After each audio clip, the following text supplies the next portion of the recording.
This is another iRaw podcast. We don't necessarily have to come up with a species catalog to know what species richness or diversity is, biodiversity is. The functional aspects of the ecosystem, which is its sonic signatures, are just as important, because sound is a means for how the ecosystem is functioning. Animal communication is part of the network that keeps things going.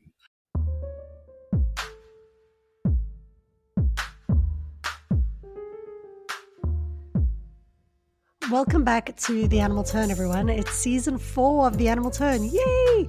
And I think when a podcast reaches the 4th season, you know that it's established. So I think it's official. The Animal Turn podcast is legitimately a podcast. By the time this airs, we will be just under 10,000 downloads. So a huge thank you to everyone for your continued support, for listening, and for spreading and sharing the podcast. And a huge, huge, huge thank you to all of you that leave reviews. Reviews go a long way in terms of helping others find the podcast. And as always, this podcast is sponsored by Animals in Philosophy, Politics, Law and Ethics, A.P.P.L.E, which is a fantastic research group in Kingston, Ontario. But for the first time ever, we're also being sponsored by 2 other sponsors, by the Sonic Arts of Place Laboratory, S4E1 Lab, as well as the Sonic Arts Studio. So they knew that the season was coming up, was focused on sound, and they were very keen to sponsor this season. So thank you so much to Matt Rogolski and Laura Cameron for your support with this as well. And as part of their sponsorship, something new is going to happen with this season. Instead of me doing the animal highlights at the end of every episode, I'm going to have a graduate student from S4E1 Lab who's going to help me with those. Hannah Hunter, you'll meet her at the end of this episode, is going to be doing all of the highlights, and she's wonderful and fantastic, and I'm pretty certain you're all going to fall in love with her too. But I don't want to talk for too long in this introduction, because I start off with a fairly long episode, but it is brilliant and it is really exciting. So let me tell you a bit about my guest today. Dr. Bryan Pijanowski is a professor and university faculty scholar in the Department of Forestry and Natural Resources at Purdue University. His work focuses on the use of sound to study nature and how humans perceive their environment through their senses, especially through sound. He is also the director of the Center for Global Soundscapes, which serves as a focal point for comparative global soundscape work that focuses on classifying sounds for use in biodiversity research. And you're going to hear that today we speak a lot about soundscapes as well as soundscape ecology, which is considered to be a relatively new field.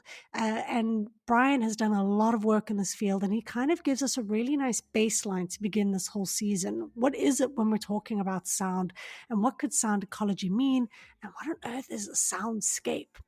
So one of his missions is to record the Earth, and he has published over 170 peer-reviewed articles. He's conducted research in over 54 locations around the world and is close to reaching his personal mission of conducting a study in every major terrestrial and aquatic biome in the world. His soundscape archive now exceeds 4 million recordings, and his longest research project started 15 years ago. So he is certainly an expert to be speaking to about sound, and you're going to hear throughout this episode that he introduces a whole bunch of new concepts, new ideas, and new ways, I think, for animal studies scholars to think about animals and the ways in which we understand them. I hope you enjoy the show.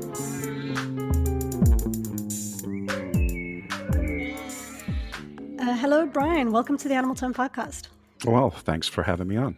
I've never really thought about sound in an academic kind of way, in a scholarly way. And I've been spending the past 2 weeks or so kind of going through some of your work and your websites, and what an exciting field.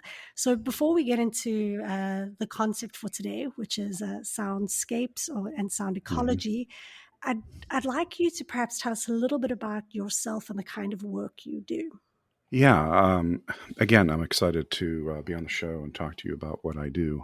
There are so many different facets to the work that we're conducting here at Purdue. It's kind of hard to even include it into a show that's like this, but you can imagine that every place on Earth has a set of sounds that are very characteristic to it. They're just sounds that define a place. And as humans, we've experienced that. As a matter of fact, we do this on a regular basis. Wherever we go, we listen, and the sounds help us to further refine and define that place. And so as we might walk around in a field, in a forest or something like that, we might hear the sounds of birds and crickets and frogs. But as we kind of approach a stream, or we can hear that stream before we see it. And so it's part of how we kind of find information or determine the information about place, what's happening, what's there with us. We use it in such distinct ways that it's almost kind of scary, because we can close our eyes and listen to the sounds around us, and we can determine, for example, a door opened up in the room next to us, and maybe we can hear footsteps. And those sounds are ones that we use as what's happening around me. So all of these sounds are embedded in our neurological system in really ways that are just fascinating to me. The sounds of my childhood are very distinct too. I grew up in Michigan. I used to spend summers at my grandparents' place, and we would go out. My grandfather would take us out, or take me out with him to go fishing early in the morning. And I would lay in bed and I would hear the coffee maker. And I would hear it before I smelled it. And it's like, okay, it's time to wake up. And he'd be banging around. And then we go out and grab our fishing poles. And even the sound of those fishing poles, as you kind of grab them, are so distinct. I mean, this is decades ago, right? And then we step into the boat. And then you just hear the quiet lapping of the waves against the boat. And then you get your fishing pole out, you throw it out, and the reel goes zing, and then you hear the bobber just hit the water, and it's just very quiet. So those sounds are distinct, but I could go even further and say those sounds are part of who I am. They define who I am, right?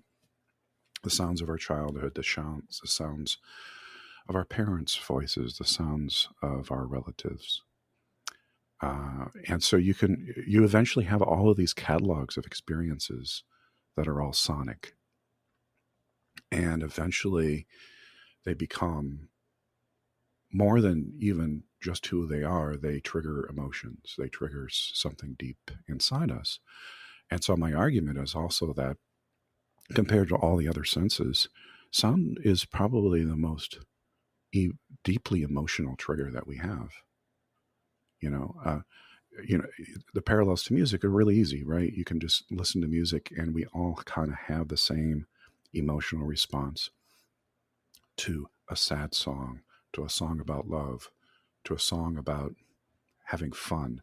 They all kind of have this universal appeal to us. So sounds are kind of really part of human society. So when I talk about sound to people, I talk about the three major dimensions of it. So the one is just its physical presence. Its physical presence is sound just exists everywhere. I mean, you can't find a silent place on Earth. It just doesn't exist. And then there's the psychological part. How do we sense it? It's how do we perceive the environment around us through that really critical pipeline of sound. And then the last one is kind of transitioning into like emotions and even spirituality, as I began to talk to people that are not thinking like the Western world does. The Eastern cultures, for example, have a very different perspective of sound. So I study all three of those together, and I'm interested in all of those signals. Now, in particular, I use the sounds, the presence of sounds, to quantify the amount of biodiversity of a place. And I'm extremely interested in that because we have very few tools as scientists that can go out and develop the catalog of sounds of all animals at a place. So you can imagine that if you go to a place like the tropics, I can easily develop a catalog of hundreds, sometimes even thousands of species that exist at a place. I have one instrument that we can record that and do it continuously every day, every week, every month on for years. So I have an incredible ability, because of the technology, to go out, measure biodiversity at just about every place. Terrestrial systems, we have studies in the marine environment, freshwater systems, and so sound for us is a measure of who's there, the sounds of nature. I'm focusing on a distinct purpose. I'm also interested in making sure that people are aware that, we're having a great impact on the planet, and it's one that's not good. Mm-hmm. And when I go to places like Borneo or Africa, I'm at places that people haven't been maybe ever. And I'm recording these sounds and I'm thinking, we can't lose this. We can't lose this ecosystem. Yeah. How can I tell my story? I can tell my story through the sounds that I play back to the public and use that emotional trigger that I think is really powerful. It's a powerful voice in the way in which me as a scientist, am trying to communicate the impact that we have on ecosystems, but also the beauty and awe of nature that I have and that we should all have.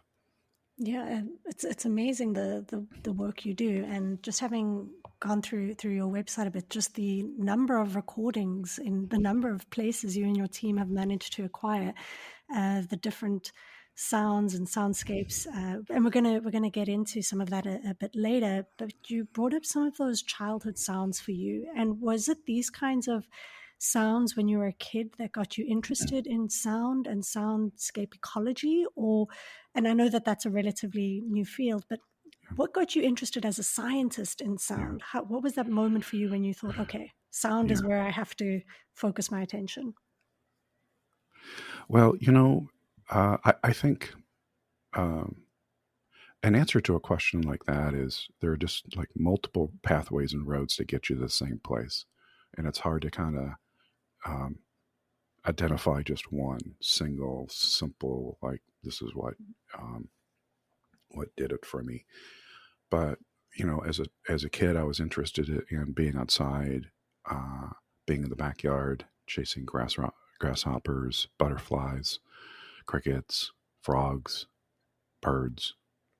And so I always had that interest in at least the backyard ecosystem. And then, of course, the northern cabin. I eventually picked up a guitar and started playing in a band, and we weren't very good, but anyway, it was a lot of fun. I had an old Les Paul through a Marshall stack, so it always sounded pretty decent, but I really wasn't very good. But anyway, we had fun. I'm sure you were better than me. Yeah, I can barely okay. play a ukulele. I'm like, Okay. dang. I'm convinced that the more I just stare at like a musician or something, I'll one day be able to Right. play. But Right. anyway, Yeah, and then in high school I took a music history class, and then in college I took a music theory class, and but I was always driven to kind of go into science, and I got into biology mostly because my parents wanted me to become a medical doctor. So I disappointed them in becoming a doctor of ecology instead. But there was a moment when I was an undergraduate where I thought, this is it. I had one of those great professors in college, a little bit quirky, a lot quirky, just out of the box kind of guy. He was really into birds. I couldn't quite understand his full fascination with birds until I started seeing birds through his lens, and he was teaching an ecology class too, and I took that ecology class. It was actually a required class of me as a pre-med major, and I remember going to all these different types of ecosystems, and I thought, wow, the diversity of wetlands is really extraordinary. It's just, I can't believe all the different, bogs and fens and swamps, and one day I was just having a conversation with him in the hall, and he said, so, what do you think about these, Saturday morning trips we're taking? I said, I love them. I can't wait for the next one. I don't like getting up so early in the morning, but anyway, I love them. He said, so what do you want to do when you grow up? And, it's one of those questions where you just hate to have that answer, right? And, oh, well, I'm on the pre-med track. And he says, well, why don't you do something for me? And he said, what was your favorite place? And I said, I love this fen. I said, I didn't even know what a fen was. And I said, I just loved it. He said, okay, do you have binoculars? And I said, yeah, actually I do. He said, do you have a car? And I said, yeah. Okay, hold on a second. And he goes in this back room and clanking, and things are falling all over the place. And I'm thinking, what is he doing? And he comes out, he gets me a pair of waders, gets me a map. He said, sit down, let me show you how to get there. He says, I want you to go to that fen early in the morning. I want you to go by yourself. Go out and walk. Get out in the middle of it at sunrise. And you just stand there for 15 minutes, and you come back and you tell me what you want to do with the rest of your life. Wow. Yeah. I mean, so it was like, oh, wow. And I did that. And I came back and I said, okay, you got me hooked. This is really cool. What do I need to do? So, I ended up applying to graduate school and going through the rigors of that and becoming a faculty member. Again, there are multiple pathways here. One of the other pathways was my fascination with just technology. And at the time, I was contemplating whether or not I should take a computer programming language rather than take something like Latin or Greek. And I thought, maybe I should take a programming language. That might be a little bit more useful for me. And so I took a Fortran programming class, and I actually did fairly well. And so there, the professor told me, you should think about doing this. And I said, I'm just really into ecology. So combine the two, just, find ways to do that. And it was really good advice. And I did. I kept pursuing computers. And before I knew it, there weren't that many people back in the late 80s that were fairly good at programming and figuring out new programming languages. And here's a sensor, and, how do you work with it, and how do you program it? It's like, okay, I'll figure it out, So that love of, nature in general, which goes back to my childhood, and then transitioning from pre-med to becoming an ecologist, to having this fascination with sensors and gadgets and data and that sort of thing, all kind of came together maybe about 15 years ago. And that's it's kind of a long road. I've always had also a fascination with social science, and the psychological aspects of sound just truly fascinated me. So it's like putting it all together. So anybody who I found out that just about everybody who's kind of in this space that I'm in has similar kinds of stories. They find that sound is this like universal thing that helps pull together all of these disparate strands in their life, and makes it something that is kind of purposeful. So That's a beautiful origin story. In many ways, I've felt like that when I entered the realm of animal studies. I felt as though I'd kind of arrived, that I was home somehow, that I can kind of make connections between all my different interests and how they got me to focusing on this, which is really just lovely. So this is the first episode in a season of 10 episodes that's going to focus on animals and sound. And I thought it would be really good to speak to you so that we could kind of get a general sense of why sound is important when thinking about animals. And so far in the podcast, the previous seasons have focused on things like animals and the law and how policies kind of manage animals and the ways in which animals can move and where. And I'm sure you'll have something to say about that in terms of sound. The second one focused more on animals and experience, and kind of how animals experience the world, and phenomenology Yes, of phenomenology. That's right. Yeah. the experience of the world. And then I think, again, sound here is really vital to how animals experience the world. I mean, we are animals. And as you, I think, beautifully charted there in the beginning of this episode, is how essential it's been to who we are as individuals and who we are as societies and cultures and people. And then the last one was animals and the urban. And of course, in a lot of your writing, as well as some of the videos I've seen of you, you tend to speak about the city as a really important place in terms of thinking about Yeah. sound and ecology. So I thought it would be great for you to start off this fourth season for us and kind of just maybe giving a general sense of why should scholars who are interested in some of these questions about animals and putting animals at the forefront of their thought, why should they be incorporating sound into how they're thinking about these animal worlds and these animal problems? Yeah, there are lots of answers to that question. The first is most animals are active at night. The largest number of species just are feeding, doing what they do at night. How do they navigate spaces? Many of them are using the visual, but the sonic space is far more informative for them. So they've developed the acuity to listen and to use those sounds to help navigate, find prey, find mates, figure out where there is danger, to communicate with conspecifics. So that's an important aspect of their lives. So ecologists go to sleep when it gets dark, and then we wake up when it gets light. So we haven't paid much attention to the active period of most animals. So as a scientist, we really need to understand how animals are surviving in this rapidly changing world, and how are they using sound to do that. At the same time, sound is going to be the most important sense for them, maybe outside of the sense of smell, to being able to navigate through dense tropical rainforests or even dense temperate forests. Getting through, seeing something is usually fairly difficult.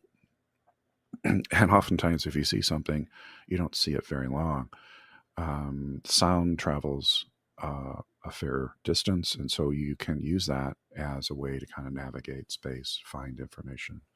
It's just information about place. So sound is very, very important. A couple of things about the urban environment, and I want to speak to that too because I think it's important. One is more than half of humans now exist in cities and in urban spaces. That means we're surrounded by concrete jungles. It's not a natural jungle. It's walls and glass and steel, and we're physically separated from nature. And psychologically, I don't know what that means, or there are a lot of people that speculate what that means as a species, as we move through life continuously separated from nature. Does that mean we become different from it? We shouldn't, because we are part of it. And if something is happening in nature, maybe we don't care anymore. So that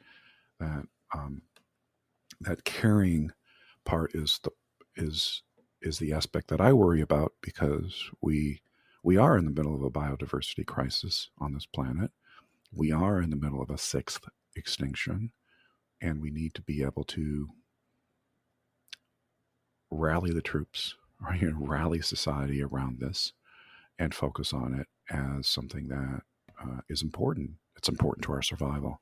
So, so the first aspect of this is the urban environment has tended to separate us as a species from rest of the rest of nature. The second is the urban environment. We can extend that to just debate about everything mechanical. By that I mean the combustion engine has pervaded just about every space, in air, on land, in the water. The combustion engine produces not very informative sounds, so we don't listen to it. We turn our ears off to it. But it's everywhere. And it's so loud in some places, especially in our oceans, that it interferes with communication. And, when whales are trying to find one another, when whales are trying to sing their songs and provide ways in which there's a presence, they defined their presence. We have an impact.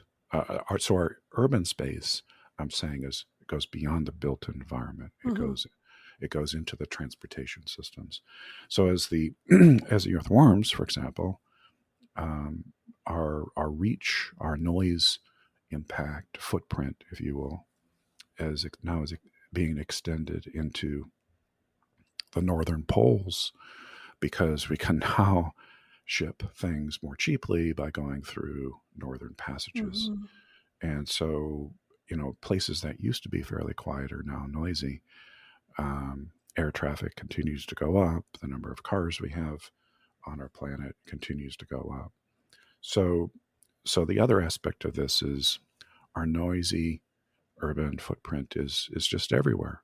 I mean, it is. I mean, even when I go to places like, hiking into the mountains in Patagonia to go record the sounds of glaciers, there's something flying overhead, or there's something that, it's like, wow, where did that sound come from? Yeah. So our presence is everywhere, and in some cases it's like, well, we can't have half the world in quiet spaces. That's just not practical. But we don't have very many, or for that many, maybe any quiet spaces where we don't have an impact. So our urban footprint is impacting, I think, animal communication around the world. And there's been lots of great examples by scholars in this field to be able to demonstrate that, birds have to sing louder, or they sing at a higher pitch to be able to kind of elevate the sounds above the background sounds. And they're changing the timing of their singing. They're singing more at night when it's quieter. So there's just we're having an impact though. So our urban spaces, do impact the animal community, and it's something that we're all trying to study. This was something that came up a lot in season 3, was kind of the significance of the idea that somehow humans are separated from that we are nature. In some ways I would think of the city as nature, which I know is perhaps maybe slightly different to the way you're framing it here, but that I certainly agree that what's happening in cities extends far beyond what we would consider to be the borders of cities or the boundaries of cities, in waterways, and in sound. I was into space podcasts for a little while, and I marveled actually at the fact that how far our sound, it just keeps going out and out in space. It's not even just the globe. Our sounds are just continuing throughout space. Eventually, maybe another civilization out there will all of a sudden get this like smack of sound, which is really far beyond the city. But in terms of animals there, what I heard you saying was that sound is significant for animals' lives. It's significant in terms of when they communicate, and it's significant for how they communicate, as well as where they view themselves in relation to others who are communicating. And I thought it was really significant what you said there about nighttime and kind of some of the gaps in our view as scholars that we we kind of go to summer destinations, or we go out during the day, and maybe we fail to take into consideration the animals and how they're communicating and how they're experiencing things at times that would be inconvenient for us. Yeah. Mm, Yeah. go ahead. Yeah. No, I what is truly fascinating about a lot of the work that I do and others do is that we couldn't have done this unless engineers came up with solutions to making these marvelous sensors. I've got, like one here, for example. So I use. What does that do? So you've got two microphones sitting off to the side here. It's something I can attach to a tree, and then So for those of you are listening, it's like a box. Yeah, it's like a box. It's yeah. called a passive acoustic recorder. Okay. And so I can program it here, or I can be on a laptop and program it. And so what it does is it turns on and turns off its specific recording cycles. It's called a duty cycle. And then on the side there are SD cards that store my data, and I can put two 1 terabyte drives in there. So it's like, and then I have my batteries that I could put in there, so D size. And what's really remarkable is that there are several companies that produce these that I can put this out and record 1 minute per hour, and it's going to go for over a year. Wow. Let me think about that. So I can record, and I have these going all over the world right now in various studies. I can record, and then I have to do SneakerNet, which is me going out and getting the data, but I don't mind that if they're in really cool places in the world. And then I'm doing analyses of the data using a lot of machine learning, artificial intelligence kinds of tools to probe these files. But in the early days, many of us that were trying to do this were taking microphones, putting laptops in suitcases, and coming back a day later finding that the $3,000 worth of equipment that we just put in there just failed. Just fried. So ecologists doing engineering work, it's just not pretty. But engineers have figured out a way to kind of make these things robust. I've got these in deserts, I've got these in tropical rainforests, sitting in the middle of icy mountaintop areas. They're really robust, and it's allowing us to collect a boatload of data. So as a community, we probably have petabytes and petabytes of what the Earth sounds like in all of these places. I'm not exactly sure how big a petabyte is, but I'm guessing that's really, really, really big. It's really, really big. Okay. Yeah. So when you think about it, also we have a record of what the landscape, what places look like. They go back to maybe about the 1830s, 1840s. We don't have very many recordings that go back maybe prior to 1920, right? And very few. But now we've got these little, magic boxes, and the magic box records. And there are so many of us all around the world using these. So now we've got another tool in our toolkit, in our toolbox, to go out and study the environment. But, this one here focuses mostly on animals, the songs, the calls of everything. So that takes us to kind of the concept and focus, which is soundscapes. And for, I think, a lot of listeners, the idea of a soundscape is a rather new idea. What is it? What is a soundscape? What is different to a soundscape versus me recording my dog Linus when he's chewing a stick, and crunch, crunch. That's probably one of my favorite sounds. What's the difference between recording a soundscape versus recording Linus? I see no difference. And it's so. Let me kind of back up a little bit and kind of put a kind of focus on the soundscape versus what many folks have done prior to this, which is bioacoustics work. So the bioacoustics work has been a study of species communication. How do animals structure their sound, structure their voices? How does it propagate across space? And then how do they receive it? You know, and the reception is very complex too. It's every animal receives information, sonic information, acoustic information, differently than humans.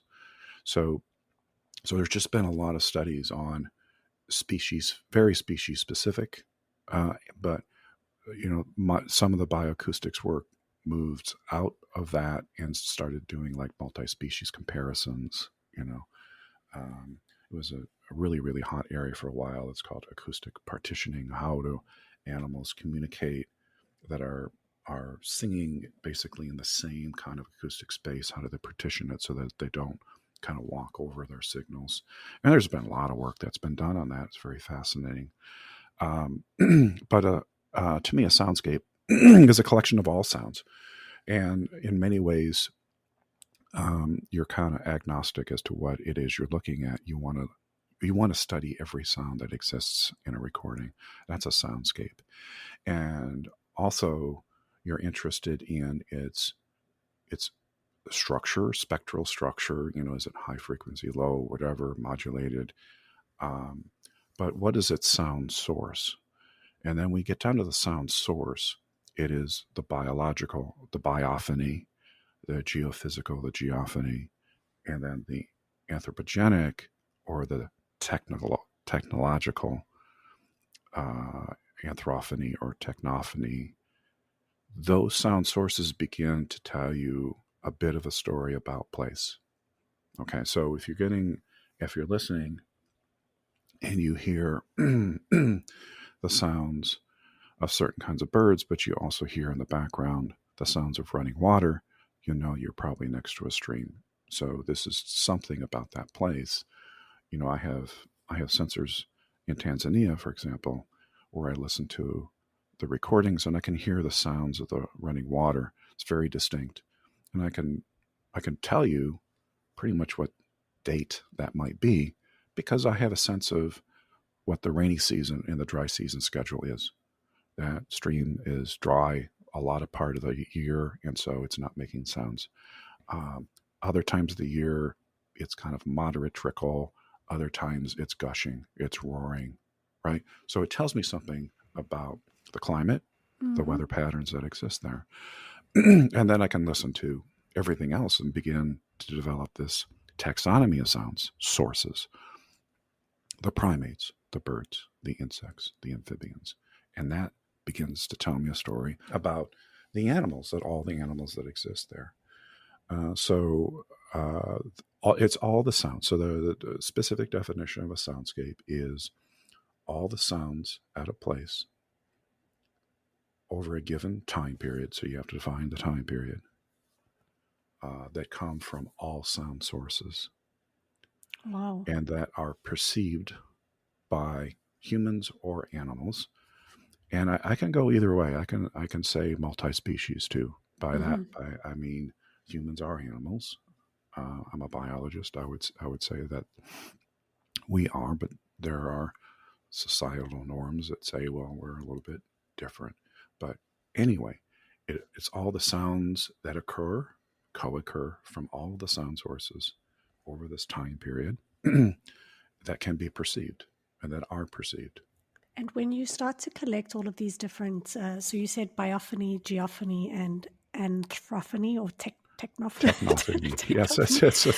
Yeah. So you're starting to. So I understand that I can start recording anywhere, and I'll in essence, whatever I'm recording at that moment, I'm getting a sense of the scape of the sound there. So That's right. similar to if I was standing on a street or standing on a mountain and looking at that street or looking over that mountain, I would, based on my vision at that moment, I would get a particular landscape. Here I'm getting a particular soundscape depending on where I am and when I am, which is great. But when I start to take into consideration these different kinds of parts that you mentioned, do you find that there are different like classifications of these sounds, different compositions of how these sounds are put together in different places? Are you starting to, with all the data, I forgot the big word you used just now. It's bigger Petabyte. than it. Yeah, there we go.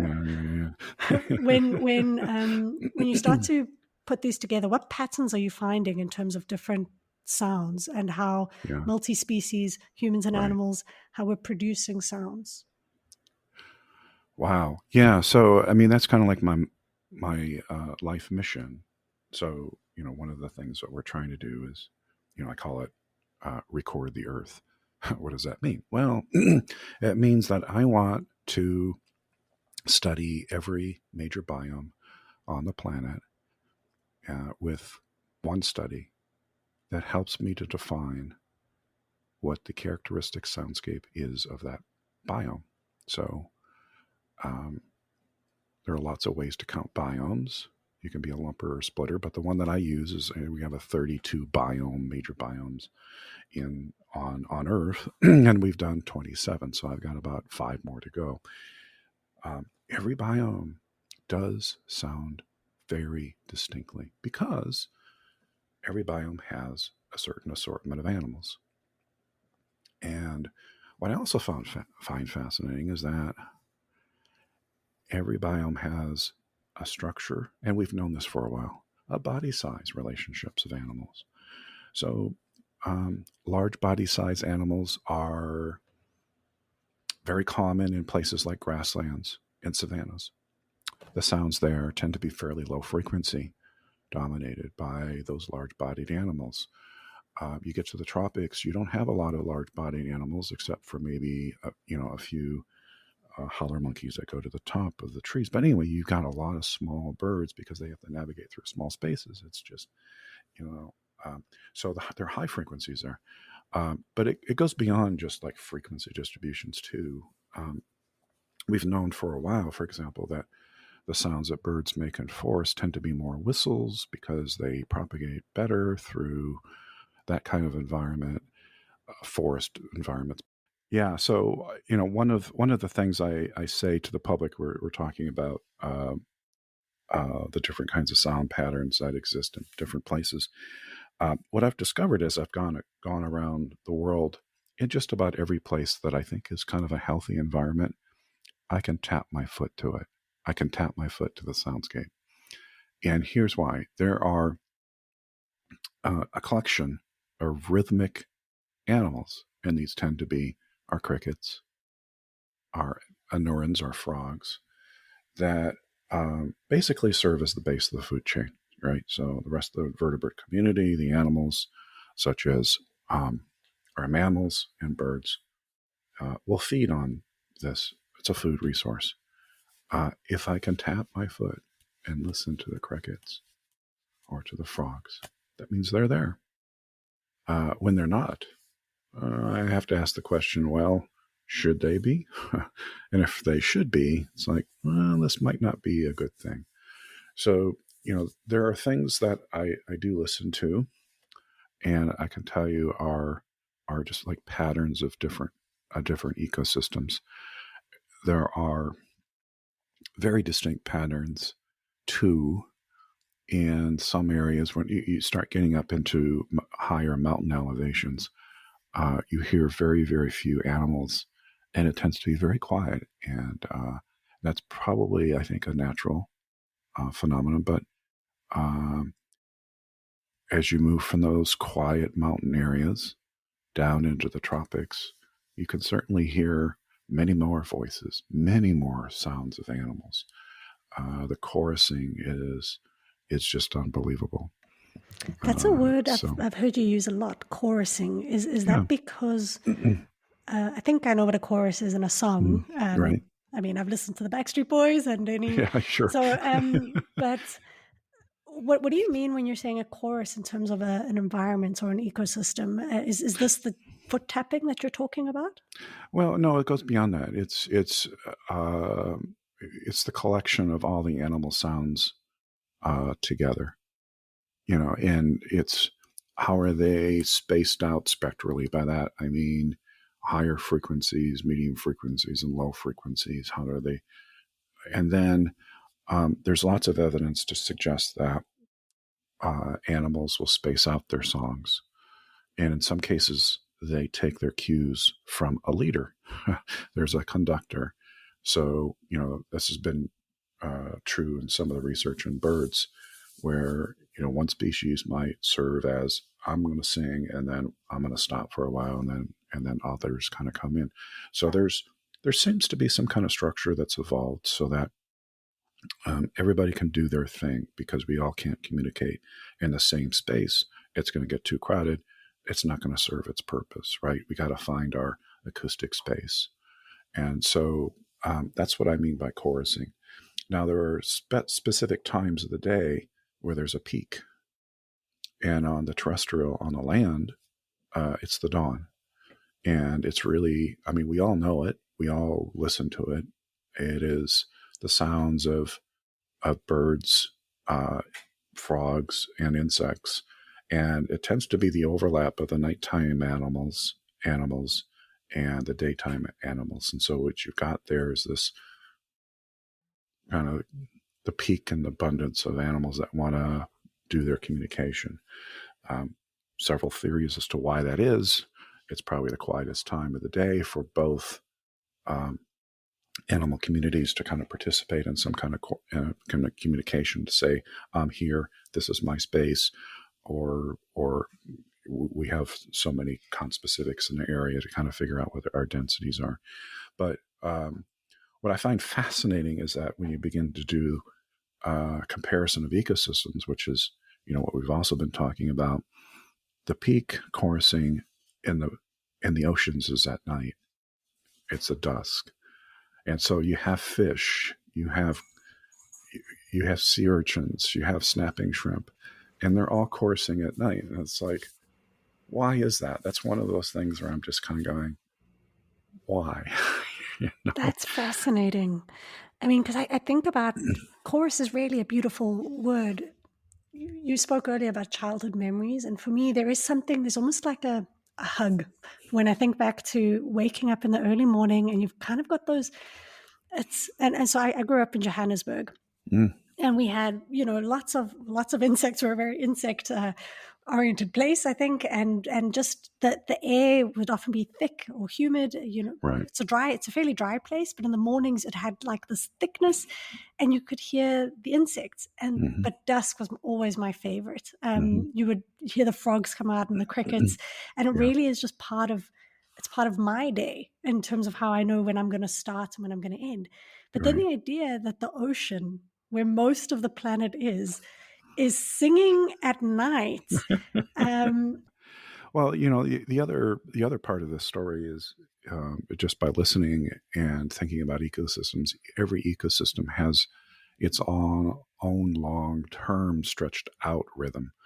By that, I mean, the winter sounds different than the spring, which sounds different than the summer, which also sounds different than the fall. So those of us that are in regions of the world where we have 4 seasons, every season has a distinct sonic signature. So, we're listening here in the mid-latitudes and the northern mid-latitudes right now. I'm hearing katydids that are singing just at dusk. Katy did, Katy didn't, Katy did, Katy didn't. It's like, okay. I guess this fall, it's not, it's not early, it's just like the middle of fall, and the cicadas have just stopped. They're done, but that's telling me it's late hot summer. Yeah, I had never heard a cicada until I moved to South Korea. I was lucky to live in South Korea for a little while. Oh, wow. And that mim, mim, mim, me. Yeah, right. And that to me is now a distinctive, hot, humid summer's day sound from South Korea. It's a sound I never encountered, or at least wasn't conscious of in South Africa. Well, I tell you, we have dog day cicadas here, which is just, a regular annual cicada. I was stunned when I got to Borneo and found that there were 32 species of cicada. Wow. You sent me a cicada sound, I think. I did. Let me see. I think I've got 2 sound clips here from Borneo. I think this is the correct one to me. Should be the second one. Yeah. So we were just talking about waking up to a dawn chorus. Imagine 5:30 in the morning. This is what it sounds like outside my cabin. Sounds like an alarm clock. It's exactly what it sounds like, doesn't it? And these are cicadas? Yeah. And Wow. here's what I find fascinating by this particular cicada that we're listening to now. When I got to Brunei and I gave a talk at the university there, and there were some graduate students, and gave a talk about soundscapes. And what I'm about to do, I'm going to go out to your forest here, and I'm going to spend 3 months and study it. And I've got all these experimental designs. I had a graduate student. She raised her hand. She says, Dr. Pijanowski, are you going to study the 6 o'clock cicada? And I said, oh, that's an interesting name for it. I said, well, tell me more about that. She says, we have a cicada that sings at 6 o'clock in the morning and in the evening. And I thought, that's fascinating. I said, I'm going to have to do that. Wow. So, since there are 32 species of cicada, it's like, how do they find the space to sing? They sing at a certain time and they take it all up. They're just going to, this is, so I get to the research station. It takes me about an hour and a half to 2 hours going up the river, just completely remote. I mean, I'm in no place. This is wonderful. And after 3 months there, I came back. I gave a talk to the same graduate class. And I said, who is it that asked me this question? She said, I said, okay. You have 5 species of 6 o'clock cicada. Wow. And it was just like, wow. I said, yeah, this is the way in which they structure their sounds. So when we're listening to that clip, is that one cicada or we're hearing there's probably several? About 3 or 4 in that, wow. that recording. Can I play it again? Yeah, go ahead if you want.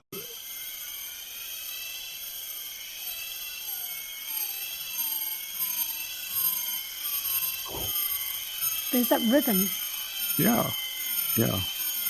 That's amazing. So some animals have what I call very specific soundscape triggers. By that I mean there's something in the environment that triggers them to start singing or calling. In this particular case, although I didn't have a light sensor with me, it just started making sense to me that they were triggered by a certain amount of solar radiation. It's like it's starting to get dark. It's about this amount of solar radiation. I'm starting to sing. And then another one would come in just a little bit after that. And so it was very, very kind of structured in that sense. And it's like, wow, this is very, very interesting, because if there are 32 species of you got to figure out ways to kind of do things that are different. But as you listen to it too, they've structured their sounds to be very, very unique too. So and then they're just fascinating just to look at them. As I was walking through the forest on my first day. I was there with my colleague, and this thing flew in front of me, and I thought it was a bird. It landed on a tree, and I looked over. It's like, my God, that's a huge cicada. It's about the size of my hand. And I thought, wow. And then it started singing. And I thought, I got to get out of here. It's so loud. It was like 110 And they leave their dB exoskeletons. Just yeah. I know. It's like there they were. Yeah, at one point in time. Yeah. So it's a fascinating system, but the point here is that animals have a rhythm. The rhythms are kind of complex. You go to a place, there's a signature that exists for every ecosystem. And as an ecologist that's studying these ecosystems, I want to know, what is that spectral signature? What is it like? And also how, and I know you've written a bit about how we should conserve these and archive these and respect them. I've got another one here from Borneo. I don't know if should we play it? Yeah. Okay, Let's see what this one's about. It's the dawn chorus.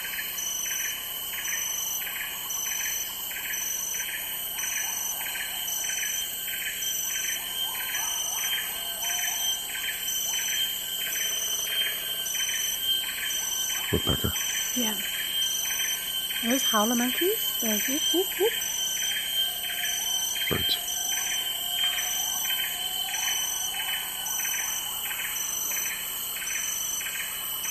And that.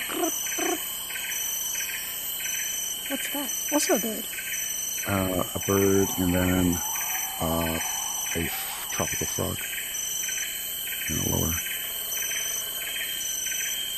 So, see, here's another thing. If I were to have a bunch of experts in a room, the best experts in the world that are studying all the species at this site, none of us could come up with a full catalog of all the sounds that we listen to and have 100% confidence that every sound we listen to is what we think it is. Wow.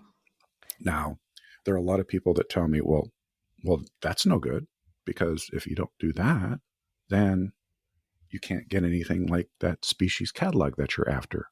And I say, I'm not after a species catalog. I'm after the signature. I'm after what is the essence of this place and what should it sound like. Now, what I have are sonic structures that represent sound sources from a variety of animals. And I'll tell you, I will be completely happy, pleased, thrilled, actually, if I can develop this sound source taxonomy that tells me something about who is there.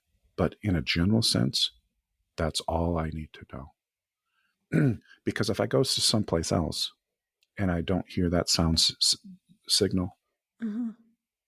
or a host of them, then I can start asking the question, well, what's missing? Yeah, Why is it missing? Right? So it's like in some cases, it's like going to a symphony and listening to, a Beethoven symphony, for example, and thinking that you're going to listen to every single instrument, know what note is playing, but also what instrument it is. Sometimes you want to take the whole thing in and know what it's all structured at. So it's like coming up with a quantification of the soundscape, and that is good enough. And what I tell my ecology colleagues is that we don't necessarily have to come up with a species catalog to know what species richness or diversity is, biodiversity is.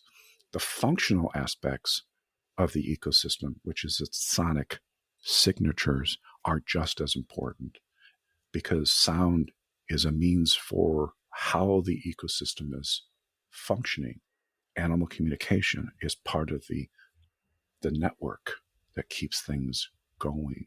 So if we have a full network, a full complement of sounds, of animal sounds, or if we can go to places that are reference baseline and say, this is what it probably should sound like, and then compare that and say, all right, now we have a reference.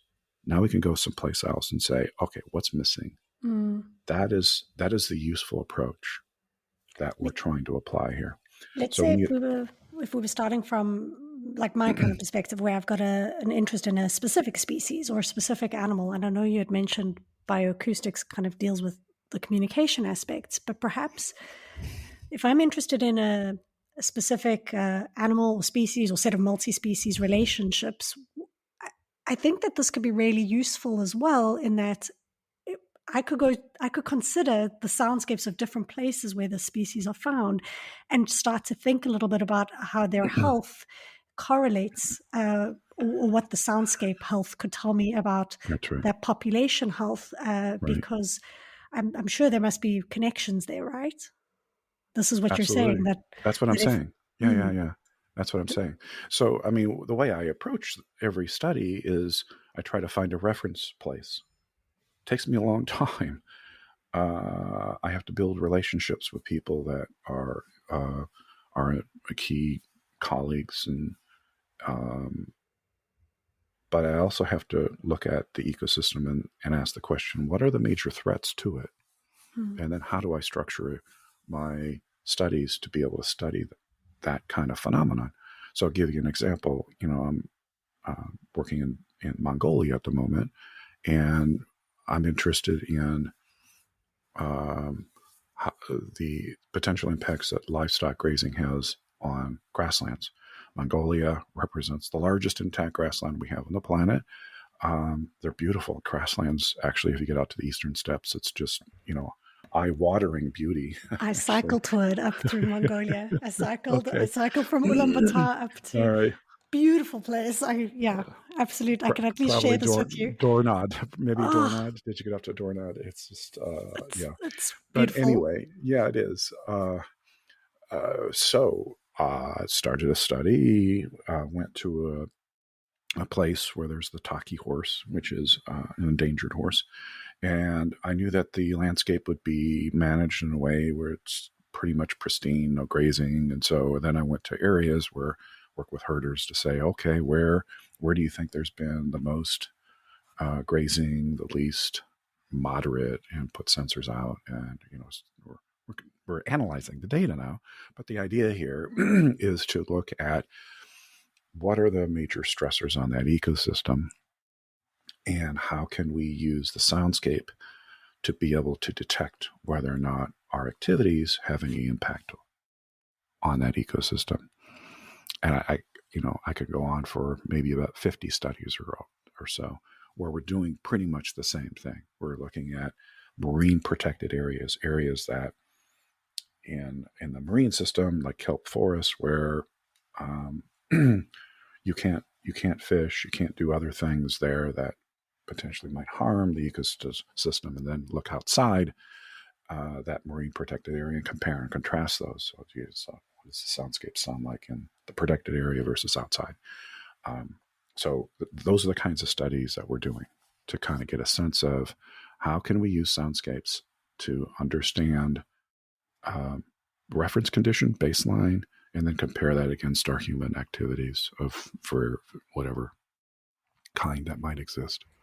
That's fascinating. And to circle back to our conversation about cities earlier and also anthropony, do you Yeah. find that different cities sound different to one another? Or is this a similar, how you said, depending on the size of animals and depending on kind of the time of year, there's signatures to different soundscapes. Are all cities kind of sounding the same, or do you find that there might be some distinctiveness between cities across the world? There is. Yeah. I was called up by a group, and I won't say what group it was. You can probably guess what group it was, and it's not something I can't talk about. But Dr. Pijanowski, if I were to play a recording from you from a cell phone and we don't know its position, could you tell us where it might have come from? And my answer was at the time, well, probably maybe guesswork. But what I did is I started sitting down and putting together a rubric for listening. And I thought to myself, I think I can get very, very close. Why? Well, every cities sound a little different. So the sirens that exist in cities have been tuned to different kinds of frequencies depending upon where you're at. So that, there are regulations in, say, Europe and the United States and where the sirens sound different. So you can listen to that. You can listen to police sirens and other kinds of sirens. You could also listen to things like what I call the acoustic religious symbols. Church bells, Muslim chants in the evening. That tells you something about place, maybe geography. You can listen to the sounds of animals, especially birds, are very distinct and then very geographically defined. All right. And then, so before I knew it, it's like, well, I can probably get maybe down to continent. And then I got the seasonal thing that I'm listening to, so I can tell you something a little bit about crickets, and because those emerge during certain kinds of seasons. So before I know it, I've maybe got a little bit more to my latitude. And then I got time of day. Okay, that tells me something about longitude. So before you know it, and then if you start thinking about how sound reflects off of brick and glass and, what kind of structures there are, you could probably get to, well, what kind of buildings are around there. So before you know it, you probably have a rubric that you could figure out how you could identify a place through all the complexities of sound. That's an incredible answer, and your comprehension of sound is just like to think that sound reverberates differently off different surfaces, that animals produce sound differently depending on where they are, what time of the year it is. These are all nuances, I think, that I hadn't ever ascribed to sound. We're going to start wrapping up now. Okay. But just a couple of final questions. One, what is your favorite animal sound? Gibbons. Let me tell you about gibbons. When I was in Borneo, I climbed a tower, and I did this a couple of times in the morning, which was really characteristic of what people were doing in this tower in the national park. And you would leave early in the morning before sunrise, of course, take some time to get up there, and I'd haul up all my audio recording equipment. But when you got all the way to the top of the tower, we were on this like ridge, so you're very, very high up, and so we were 90 meters above the ground, but probably about 30 meters above the top of the canopy. So we just had this really distinct like perch. And I just remember the gibbons, the way in which their families bark across the river banks. It was just unreal. I mean, I just it's a social acoustic communication, but the way in which it kind of echoed across the river canyon is just unforgettable to me. So, that's one that I find to be, almost kind of like a spiritual, because you're connecting in a way where you just kind of go, very few people have ever had this experience, right? Aren't gibbons one of the loudest animals? Yeah, they're very loud. Yeah. Whoop, Yeah. Whoop, whoop, whoop, whoop. whoop, whoop, I don't know whoop, if you were one of yeah. the sound clips you sent me a gibbon. I'm not sure. I don't Costa Rica? think so. Maybe no. Oh yes, holler monkey in Costa Rica.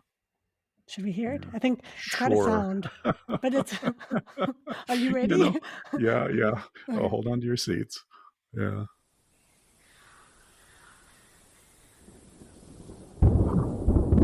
Oh, there we go. You know what? I thought I clipped the beginning of that.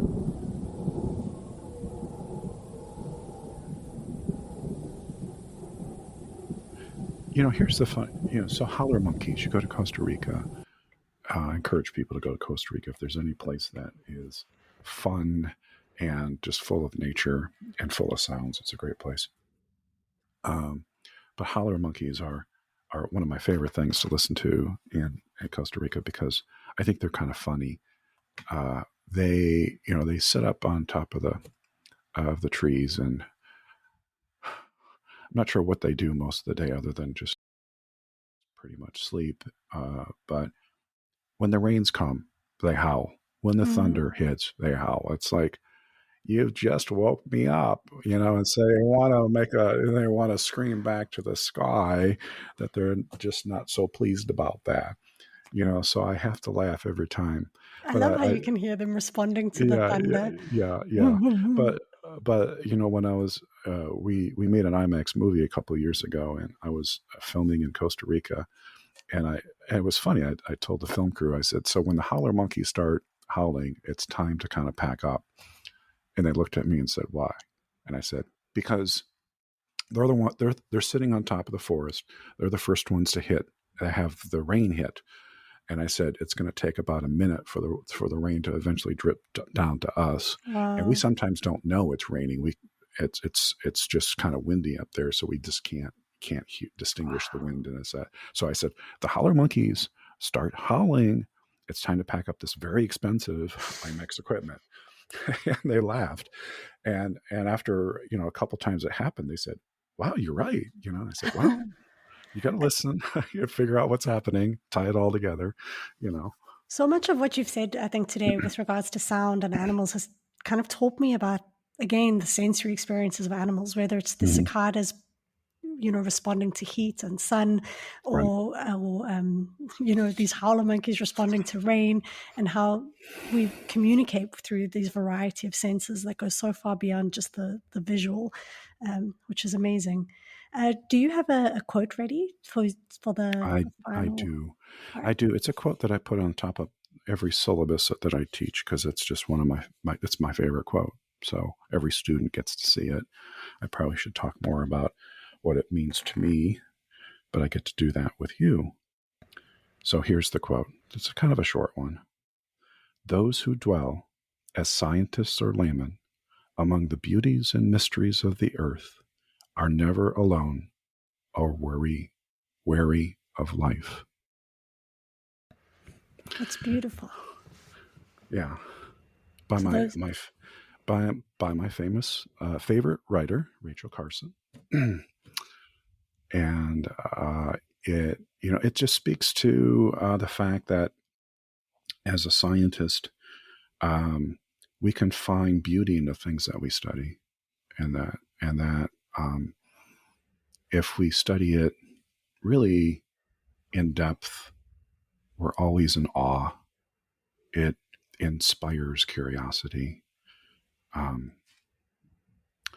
But nature, if you have an appreciation for it, you're never alone because you are one with nature when you go and be the only person there.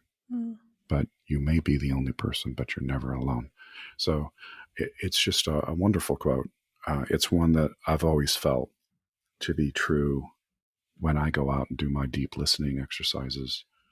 I'm trying to tune my ears to a place early on when I go and listen to the ecosystem, because I want to start asking the really deep, relevant questions. So this quote here really reflects some of the passions I have about studying the earth through the lens of sound. And a stillness. So I find it so interesting because when we think about sound, I think we think of loudness somehow, but I think what you've spoken to here is that to hear sound is to also be still with it and to listen. And I'm not too sure what deep listening is. What does that mean? So what I've tried to do is I've developed these exercises where I just go out and I listen, and it's a kind of taking it all in. I'm trying to remove my bias of the previous place that I was in and listening, and just trying to understand it in all of its structure, the temporal, spectral structure. And what I've always tried to do as part of this is to write about what I hear, and then eventually distill it down into one word. Mm-hmm. And for me, that's the deep listening exercise. It's like, what's the essence of this place? So, for example, Borneo, the one word that I've kind of come up with is evolution. When I listen to the soundscapes of Borneo, I hear evolution in so many different ways. Right? When I go and listen to the sounds of glaciers, to me, it's just water, which is like the essence of life in itself. So I'm trying to, because as a scientist, I want to look at this, and sometimes I'm getting far too complex. But I also want to kind of come up with the higher order essence of a place and describe it. So you you have to do that just by listening, and deep listening, by just kind of going to a place, and you have to do this by yourself. You just take nothing but a piece of paper or a notebook and a pencil, and take notes, but listen for a long period of time. I also think that you start to hear more. Mm-hmm. When you really want to immerse yourself into something, it's really like deep thinking. It's just trying to understand. It's tuning in. Yeah. Deep tuning in. Yeah. It's just finding that one way of just kind of saying, this is what this place is. And I think this is so important for animal studies scholars too, because animal ethnography is coming up now as a really important tool for trying to understand animals and animal worlds. And it's complementary to animal ethology, but not quite the same or with the same lens. And I like this idea of, even if I was trying to understand a specific animal or a specific group of animals, it could be a multi-species community, to actually sit among them and listen to how they communicate. Listen to whether it's vine sanctuary in Vermont or a jungle, to say, well, how are these different beings, including myself, not just watching one another, but listening to one another, sounding to one another. Yeah. I think what you've helped me with today is just kind of opening up my own vision to some extent to how I should be thinking about animals, and appreciating that the way I listen might not be the same as the way they listen, and the way I talk might not be the same as the way they talk, but that all of these sounds do come together in a particular way, and that says something. That says a story about our relationships. That says a story about our environments, which is really profound, I think. Yes. Yeah. No, I completely agree with you, of course. Okay, well, thank you so much. We had quite a long one, but It's okay. It was endlessly interesting. If folks are interested in your work or want to find out more about what you're doing, how could they get in touch with you or find out those details? Oh, they can send me email. Okay. That works, or visit my website, and that you can find out more about what we do there. Yeah, You've I'm got all an over app. Do you still have the app where everyone can record? The Google app. I don't want to call them police, but the technology folks have kind of turned it off. We have to go apply for another application for privacy for that to work. So, record the earth, watch the space, record the earth. .org is a place where we ask people to go out, record their own soundscapes. Tell me how it affects you. Does it make you happy? Does it make you curious? And then upload that to our website. And we want that on Earth Day every year, April 22nd. And the idea here is we're kind of capturing the sounds of the planet, but also how do people feel about the sounds that they're surrounded by. So next time I hear Linus chewing that stick, I'll record it, because it is one of my favorite sounds. All right. Well, thank you. Thank you so much for joining me here today, and for being so patient with my questions and explaining everything. No I really appreciate it. It was a lot of fun, Claudia. So good luck on the rest of the podcast for the series.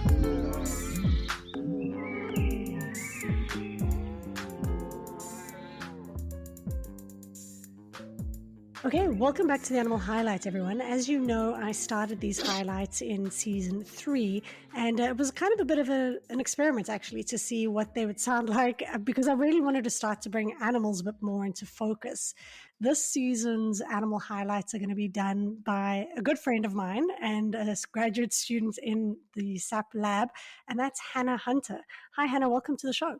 Thank you so much for having me. Thrilled to be here. Hannah and I have had loads of conversations about animals and about sound and about all sorts of things. And Hannah's actually doing her PhD related to sound and animals. Could you perhaps maybe just give us a snippet of what you're doing and what your interests in sound are? Sure.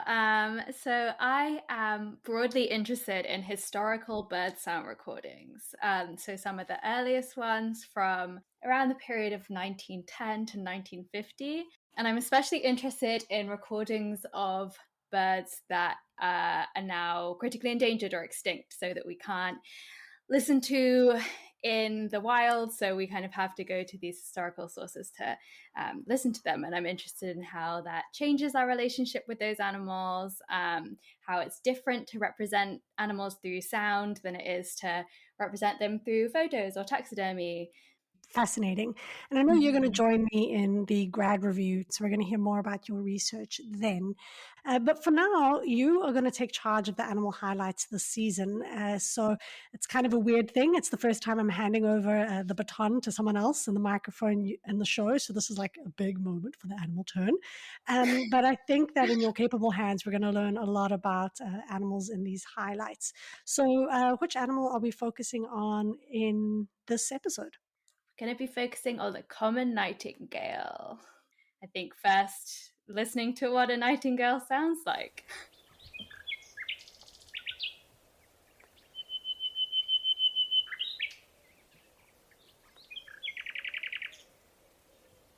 So one of the things that you and Bryan talked about in your interview is about how animals change their sounds in response to urban noise.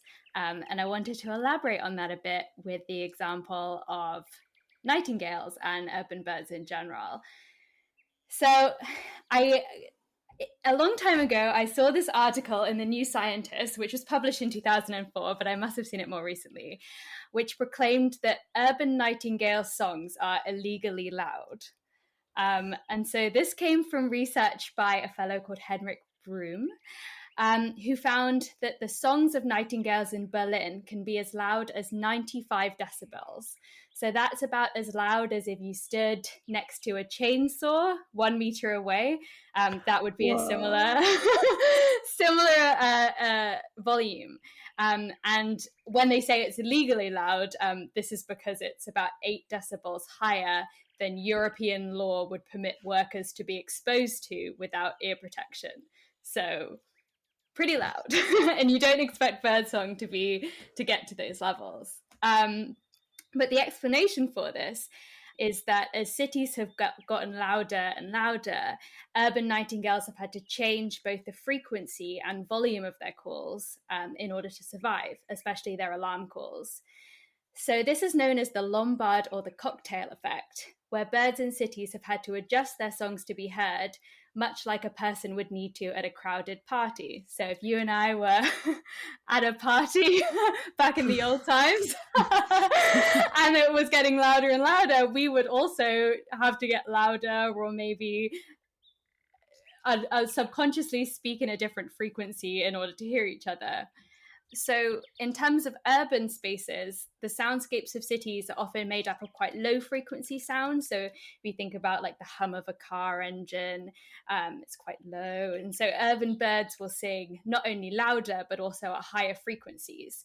And also at different times of day when the noise is reduced. So they might not sing during rush hour, but they will sing in the early morning.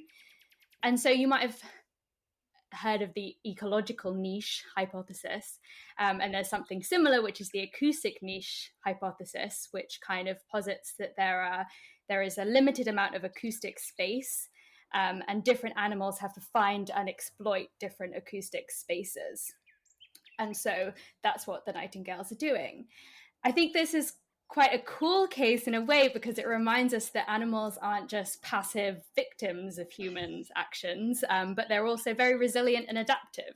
So the nightingales are able to reconfigure their behavior to survive in the changing acoustic landscape. But unfortunately, not all species are able to alter their songs because humans are taking up so much of that limited acoustic space. And as I'll discuss in a bit, song altering is not necessarily good for birds. As well, noise can be a major stressor to birds. Researchers at the Max Planck Institute of Ornithology found that zebra finches, for example, exposed to noise can experience rapid aging and shorter lifespans, which is what we would probably expect from noise pollution.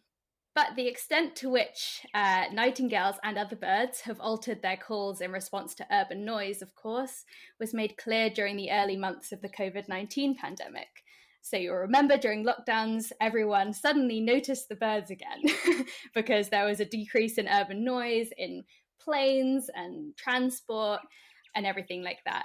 And so a study from San Francisco found that the reduction in traffic noise led to a quite dramatic shift in song frequency in white-crowned sparrows.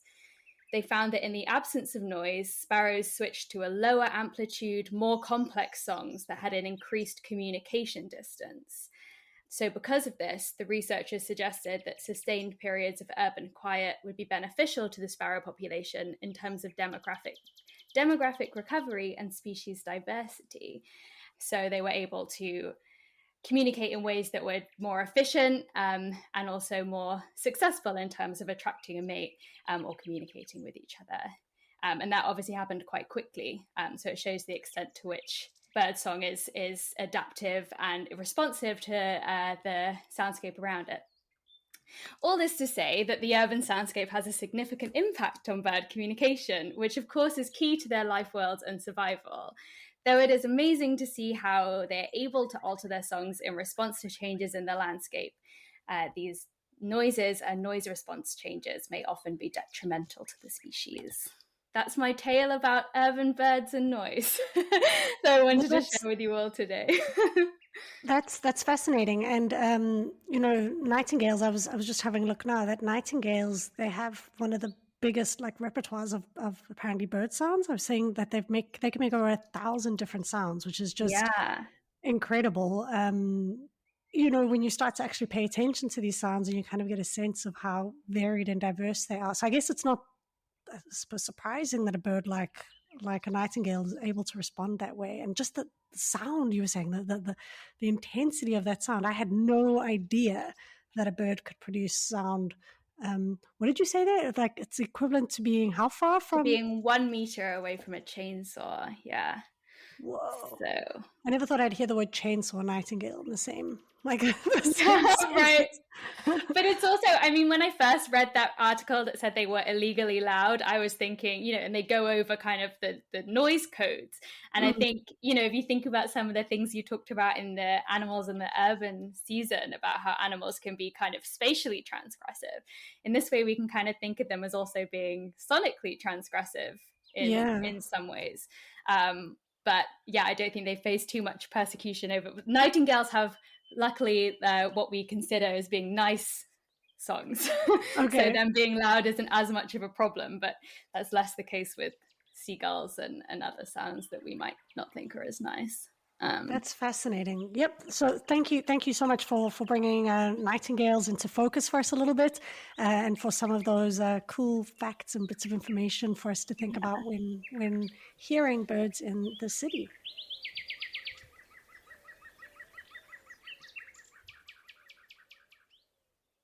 Thank you so much to Bryan Pijanowski for being a fantastic guest, to Hannah Hunter for teaching us more about nightingales. As always, a thank you to Jeremy John for the logo and Gordon Clark for the bed music. And thank you to Animals in Philosophy, Politics, Law and Ethics, Apple, for sponsoring this podcast, and to Sonic Arts Studio and Sonic Arts of Place Laboratory for sponsoring this season 2. This is The Animal Turn with me, Claudia Herzenfelder.